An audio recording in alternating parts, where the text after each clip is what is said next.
Hello நண்பர்களே, வாங்க நம்ம வந்து ஈஸி மெத்தடில் ப்ளவுஸு வரைஞ்சி கட் பண்ண கற்றுக்கலாம். நீங்களும் ஈஸியாகவும் கற்றுக்கிறதுக்கு நான் 3 ஸ்டெப் சொல்லி தரப்போகிறேன். அந்த 3 ஸ்டெப்பும் மட்டும் நீங்கள் ஃபாலோ பண்ணிங்கன்னா ஒரே நாளில் நீங்கள் ப்ளவுஸை வரைஞ்சி கட் பண்ணலாம். சில பேர் டெய்லரிங் கிளாஸ் போய் கூட எனக்கு ப்ளவுஸே கட் பண்ண வரல, எனக்கு ஃப்ரண்ட் வரல அப்படி சொல்லுவாங்க. சிம்பிள் மெத்தடு இதோ ஃபாலோ பண்ணிங்கன்னா நீங்கள் ஈஸியாக கற்றுக்கலாம். எனக்கு தெரிஞ்சு ப்ளவுஸ் கற்றுக்கிறது அவ்வளோ பெரிய விஷயம் இல்லை, ரொம்ப ரொம்ப ஈஸி. இது தெரிஞ்சுக்கிற வரைக்கும் ஓகேவா, நான் சொல்லி தர முறையில் நீங்கள் கற்றுக்கங்க. ஸோ ஈஸி மெத்தடில் கற்றுக்கலாம். வாங்க போகலாம் வீடியோ.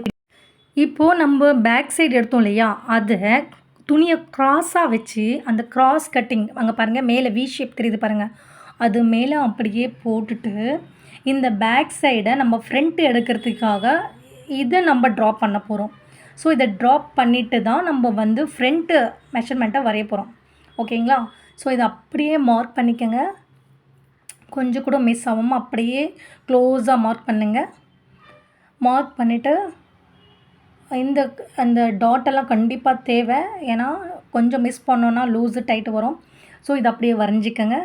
இப்போது நம்ம அந்த ஸ்டிச்சிங் மார்க்கும் நல்லா மார்க் பண்ணிக்கோங்க. அப்படியே கர்வ் எடுத்துட்டு சேம் அளவு அப்படியே வரைஞ்சிக்கோங்க. அந்த எட்ஜு முடியறதுல ஸ்ட்ரைட் கோடு போட்டுக்கோங்க. எப்போவுமே அந்த எட்ஜு முடியல ஸ்ட்ரைட் போடணும்.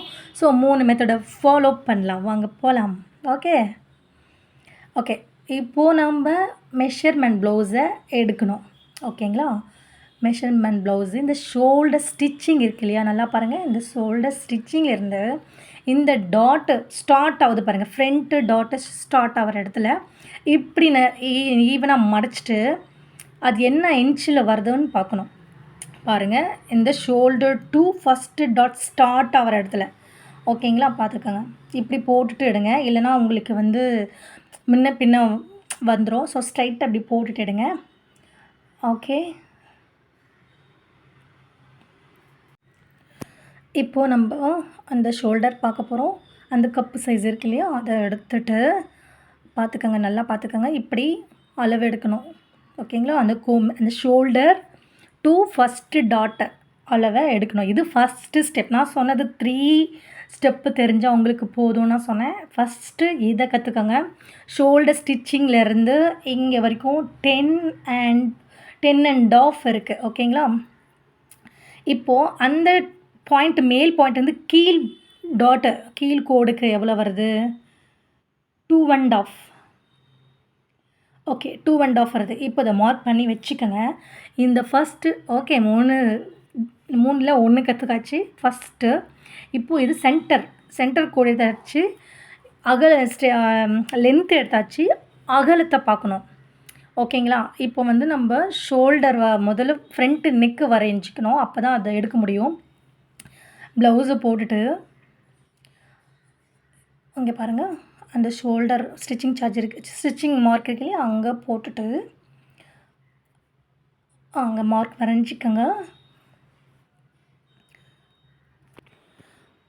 மார்க் வரைஞ்சிட்டிங்களா? இப்போ நான் சொன்னேன் இல்லையா, அந்த ஷோல்டர் கரெக்டாக அங்கே வச்சு பாருங்கள். இந்த ஸ்டிச்சிங் வந்து கரெக்டாக அந்த ஷோல்டரில் வந்து நிற்கணும்.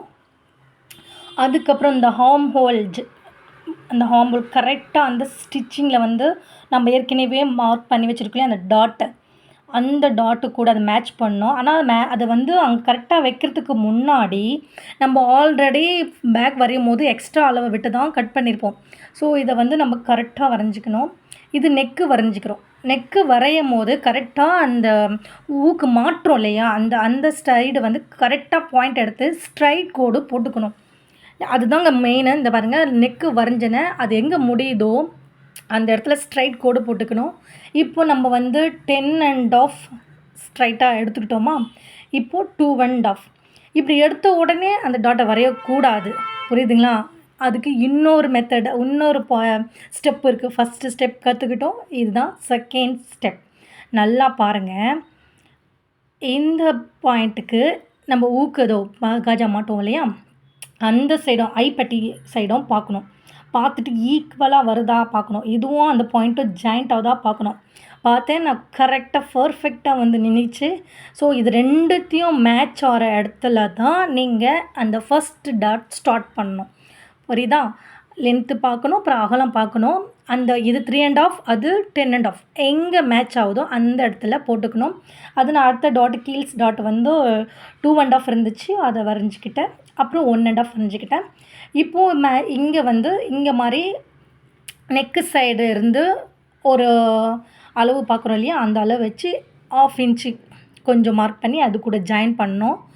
ஏன்னா அது வந்து நம்ம டாட் பிடிக்கும்போது ஆட்டோமேட்டிக்காக அது வந்து ஜாயிண்ட் ஆகிடும்.